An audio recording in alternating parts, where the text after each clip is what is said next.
course, you got your fuel gauge, your thermostat connections. Thermostat connection, if you'll see, there's a little thermometer. If you actually have our thermostat plugged in there,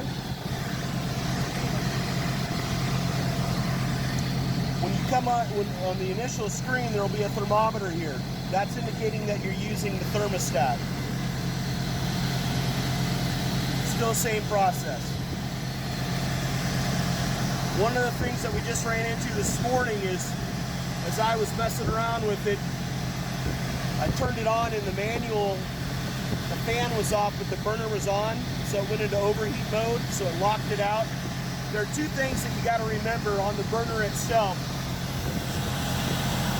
You have a reset button here, which is just a push button. That'll be covered with a cap.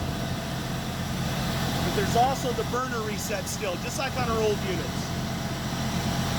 I don't know if we'll be able to see it, but inside there's a red light in there.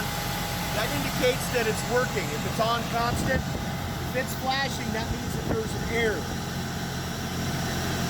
What you'll have to do at that point, if it's flashing, you'll have to reset the burner.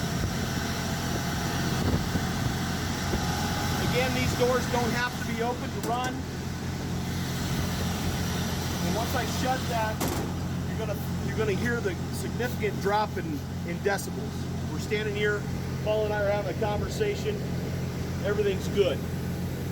One of the things that I want to point out also is that we're going away from the plastic fender because we did increase the tire size. Tires are now 16 inches. There will be a steel fender now on all production models.